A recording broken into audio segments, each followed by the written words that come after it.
Howdy, Jonathan. Hey, Kim. What's in the inbox today? Sure, we got a really good one from a customer who's doing some solid phase extraction, or SPE, Hmm. and they want to know if the actual design of their analytical device can impact their analytical results. Ooh, that's a really good question. There are a lot of different formats on Mm-hmm. the market that customers can choose from, like cartridges. There are 96 well plates.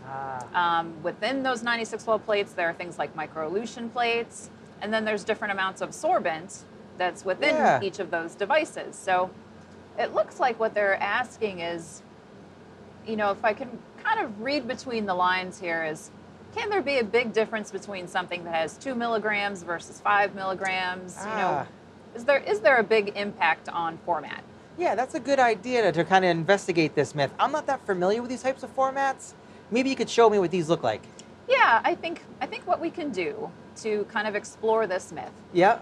or this question is to look at some of the different formats that are available. We can look at some of the standard 96 well plates with different sorbent amounts in them.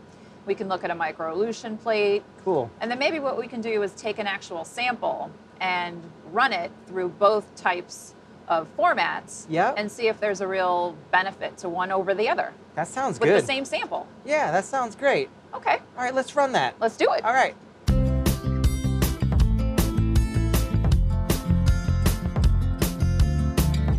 So, Kim, tell me a little bit about traditional cartridge formats. Sure. So if we take a look at this schematic drawing of some different formats, and these could be cartridges or 96 well plate beds, depending upon the amount of sorbent that is being packed into the device, it may be positioned a little bit differently to make the sample flow through the sorbent a little easier, reduce viscosity of sample. But what it really comes down to is in any kind of SPE, to get effective capture and then elution of your compound of interest, you have to maximize the amount of time that your sample interacts with the sorbent. Okay, and can you talk to me a little bit about microelution? Sure. With a microelution plate design, this is actually a patented format that was developed to really focus in on smaller elution volumes. So here you can see a schematic of a microelution reservoir. And you can see that there's a top ball frit and a bottom ball frit.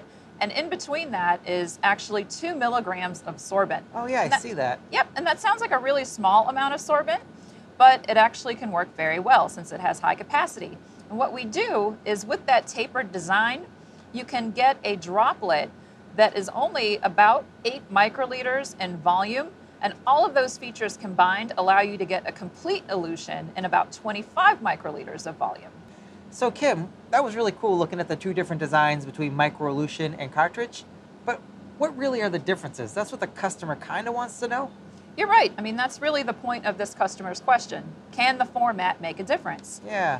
So when we look at this drawing and we compare the more traditional type of technology, we'll call it the disc technology, versus a microelution technology.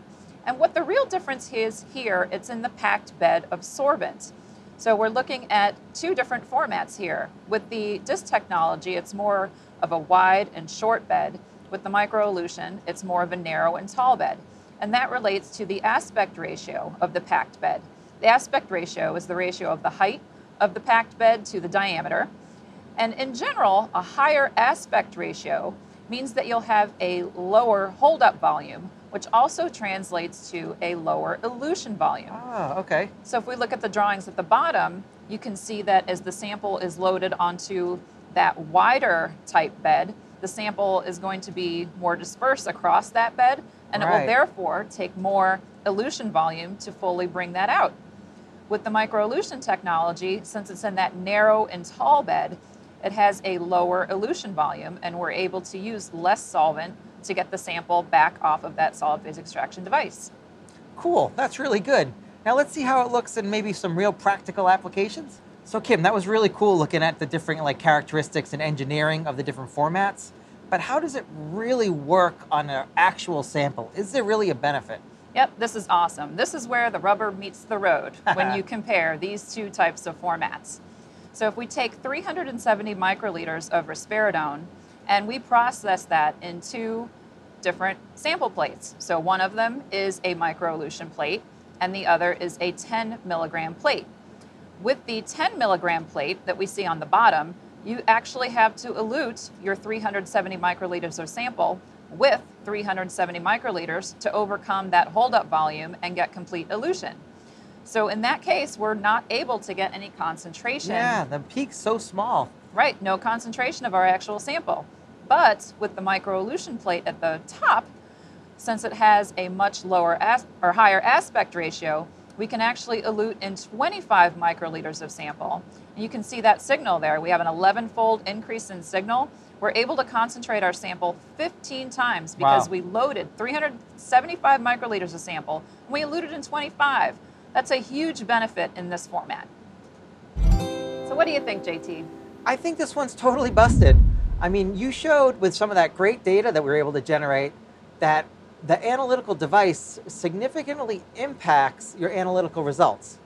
It absolutely does. And what was cool about this question is that it was really more of a question about engineering than the chemistry that was involved. Right, or the sorbent, or it was cool. So the format that a scientist chooses can definitely have an impact. I mean, we saw clearly that based on choosing a device with an aspect ratio that was higher, whereas in the microelution plate and the sorbent was packed in a more of a narrow, tall bed, even though it was only 2 milligrams compared to 10 milligrams and more of that traditional flat disc type sorbent, you know, you can get a huge impact. You get much more sensitivity. We had a 15-fold increase for the same sample size.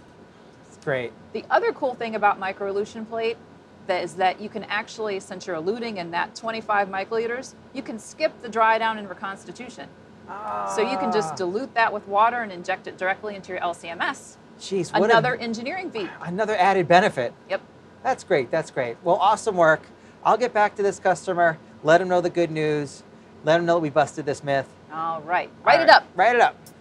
If you'd like your question to be answered on a future episode, please feel free to email us at trustyourscience@waters.com.